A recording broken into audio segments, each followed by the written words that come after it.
Hello and welcome ladies and gentlemen to Fine Disaster. This is Battlefield 1. In today's video I'm giving you an overview over the changes introduced in the winter update today released for Battlefield 1 across all platforms, as well as going into a little bit more detail regarding the ribbon system, elite codices and new max class ranks.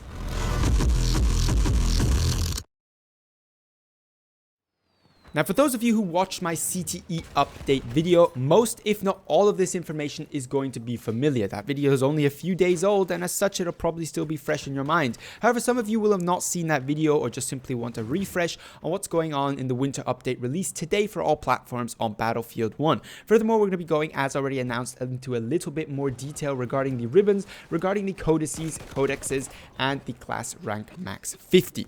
With that being said, let's get straight into it with the ribbons. Just like in Battlefield 4, similar system, collect as many of them as you possibly can. You don't have to somewhat select them or especially work towards them. If you complete the task in a game, you'll get the ribbon. You'll get 300 XP per ribbon, and there is 20 ribbons as of now. However, DICE has said there's going to be a number of further ribbons introduced in future patches, so stay tuned for that. For those of you wondering what the ribbons are, a quick overview in the vehicle section: 3 behemoth kills will grant you a ribbon, so will 7 kills with a tank or 5 kills with an airplane. When it comes to class specific ribbons, if you get 3 kills from horseback, that'll grant you a ribbon. 7 kills as assault, as scout, as medic, or as support will give you a respective ribbon for that class, as well as 5 kills with a single action rifle, which is essentially a sniper rifle, 5 kills with a self-loading rifle, a DMR, the medic rifles, and the same goes for the LMGs, shotguns, and SMGs. So if you play a certain class, you should in a round get at least a couple of ribbons for that class and the respective weapons of that class. Interestingly enough, as of now, there's no medals for getting kills with pistols, with elite classes, and there's no medals for getting a certain amount of revives or resupplies or spots, the necessary functions of the actual classes individually, but we have been assured by DICE that that is yet to come and will come in a future update. Moving on then to the combat ribbons that we've got in this update: 5 headshots will grant you a ribbon, 5 team assists, 10 kills in a round, or 3 melee kills. Each of these will give you a respective ribbon for achieving that, as well as a few squad related ribbons: 2 squad suppression assists, 2 squad savior kills, or 3 squad spots will give you their respective ribbons. Now, if you're wondering how much of a difference this is going to make to your XP gain, your leveling, actually, in my experience, quite a significant one. I dropped in for a quick conquest game on Ballroom Blitz, nothing special, remained infantry, medic all game, didn't go for any tank play, didn't go for any flying to kind of keep it as real and as simple as possible, and I managed to get 19 ribbons in that game alone, which netted me a total of 5,700 additional XP, which is actually quite a decent chunk considering that this is XP I previously wouldn't have gotten whatsoever. So this should actually help those of you still trying to level up, including myself, quite considerably. Regarding the elite codices then, there's nothing new here, no new details or further things I can tell you, but essentially 25,000 XP if you achieve them, and there's basically a weapon mastery from Battlefield 4. These do not apply retroactively, I'd like to stress, so if you already have 1,000 kills with one of these weapons, you are not going to automatically get the codex. You're going to have to achieve a further 500 kills post-winter update to get the codex. The weapons currently introduced or currently available for the codex, more should follow according to DICE, are the Automatico, the M1897 shotgun, the Selbstarter M1916, the M1907 SL, the SMLE MK3, the Gewehr M95, the M1909 Bennett Mercy, and the Madsen MG. In case you haven't noticed yet, basically 2 weapons per class. A further change or feature introduction is the maxing of class ranks that's now at 50 instead of 10. I'm quite a fan of this feature because it allows me a better overview of what I play more versus other classes, instead of always having to head over to battlefield.com and then trying to figure out, based on the number of points I have per class, which class I play more or more effectively. However, there is a caveat to this situation as of now. Like the elite codices, or at least that is what DICE has said in their interview yesterday streamed over on their YouTube channel, this is not applying retroactively. In essence, everybody who is now at rank 10 doesn't automatically get the respective deserved rank that they would according to the amount of points they have accumulated over time. So in my instance, for example, I know I'm at rank 36 on both Scout and Medic and rank 25 in Assault. I don't actually get that rank in game. As of now, I can now start building up additional XP to get there. So if you now hop into a game of Conquest, you're currently Medic rank 10, you'll now be working towards Medic rank 11. At least that's what they've said, and that's what it appears to be in game. If you actually go into the game menu, however, that is to say not in a server but just in the menus, or onto battlefield.com, it'll actually show you the respective rank that you now would supposedly be. That's how I know, for example, that I am medic rank 36 and that I'm scout rank 36, assault rank 25. I believe my support rank is pretty low at like 12 or 13, but let's not talk about that. In any ways, I would actually be pretty pissed off if DICE doesn't remedy this problem and gives us the respective ranks that we have already deserved. Now, why do I think this is such a big deal? Well, first of all, there's no XP bound to this, so there's no damage in giving us the ranks that we have deserved. But essentially what DICE is doing in saying that, well, actually it only counts from now on, is saying that all our previous hundreds of hours in some players' cases of work on the respective classes isn't actually going to be recognized in any form. And as much as Battlefield is a team player shooter and about the fun, there's a lot of players out there who want to be recognized or at least have an overview of what they have already achieved in this game.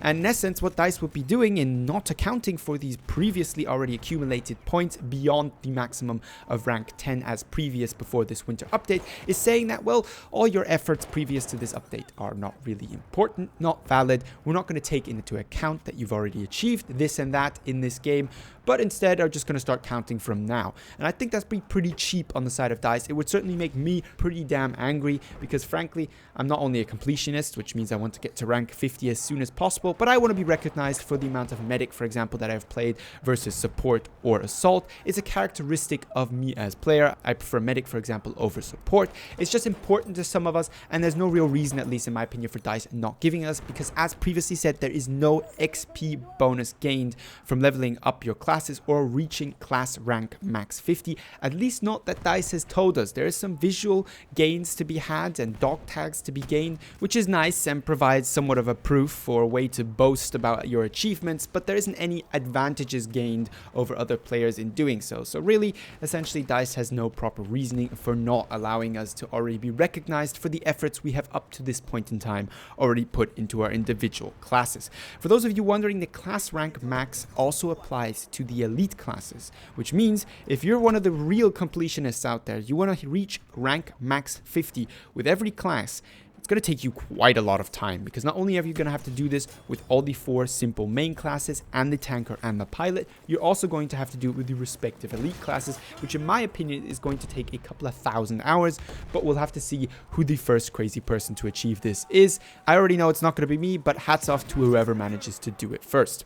With that being said then, let's move on to some server related changes introduced. We've got map voting. I demonstrated this in my last CTE video. However, for now, this is going to be only available essentially for the admin to activate. What this means is, as per now, on the official DICE servers, you should not be finding server voting, and it's only going to be on custom servers if the admin has enabled it. This is, however, for now only the case, and DICE has stated in their live stream yesterday, if it is perceived by the community in the positive way they expect it to be, they will likely roll it out to most of their official servers, or maybe in a 50-50 split. There's also ban and kick options now for you server owners out there. In case you already have a server and want to do that, you can now ban and kick people. Furthermore, you can toggle squad leader off and on and behemoths off and on for your conquest games. Obviously, operation servers sadly are not currently rentable, which means you can't really turn off or have an operations without a behemoth. Next up then, we have some gameplay improvements. Cavalry victim experience. Essentially, the range of the sword has been decreased. You shouldn't be dying by somebody swinging at you from 3, 4, 5 meters away. They're actually going to have to hit you with their sword physically to kill you this time round. Gas duration has been decreased from 22 to 15 seconds. What this means is hopefully less gas lying around on the battlefield long after the person who threw it has died or gone to a different area of the map, and you then walking in it with your 5 HP unluckily dying. Furthermore, it's just a nuisance. Gas is annoying, and having a little bit less of it on the battlefield is certainly not going to do anybody any harm. Vehicle selection also has been changed in that it's only now possible once the round actually starts. So simply because you're the first one to load into that juicy operation server doesn't mean you're going to get the full choice of vehicles. You're going to have to wait until the round actually starts, at which point the vehicles will be released for all your teammates to fight over. It's a fairer system. However, those of you who've invested in SSD or faster internet, sadly you're not going to be able to benefit from that as much anymore. Then last but not least, we've got a couple of weapon improvements, weapon changes. I'm not going to be going into all of the details here because frankly they're just too tedious and few people are actually going to care about the true details of what exactly and how many percentage increases we've gotten to this shotgun and that shotgun. But the rough overview is we've got horizontal recoil increase of about 14.3% to the Automatico Trench, the Hellriegel, the M1909, Madsen MG15 and Bar Storm variants, that is all the Storm variants of those LMGs, 10% horizontal increase to the Lewis Optical and M1909 Optical while ADS, so while aiming down sight, shotgun adjustments to the 12G, and also some impact nade nerfs, max damage being reduced here from 80 to 72, should make them slightly less effective for spamming at groups of enemies. However, I'm a big user of the impact nades and I use them to finish off kills, so for me this hasn't really made a big difference because I'm not finishing off a target with 80 HP. That would be engaging a target in the first place. The Martini Henry has also seen a small buff in the damage department in its sweet spot range. DICE sadly hasn't given any more details regarding this, so we'll have to wait and see what Simthic says about this in a few days regarding what exactly has been changed, but apparently we now have a higher damaging Martini Henry, at least in its sweet spot range. A few other things we can mention, a couple of reload time adjustments, especially with some of the medic weapons here, slightly longer usually post reload delays here, and a decrease in horizontal recoil for the autoloading cei-rigotti and M1907. This is regrettable because the last video I posted on this channel was my weapon showdown to the medic rifles, and now all their horizontal recoil values have decreased. For those of you wondering and those of you who saw that video, the conclusion has stayed the same. The ratios between their recoils have roughly stayed the same. They all just have less horizontal recoil collectively now, so they're now an even more attractive weapon to use at both close quarter and especially that's going to help out at medium range.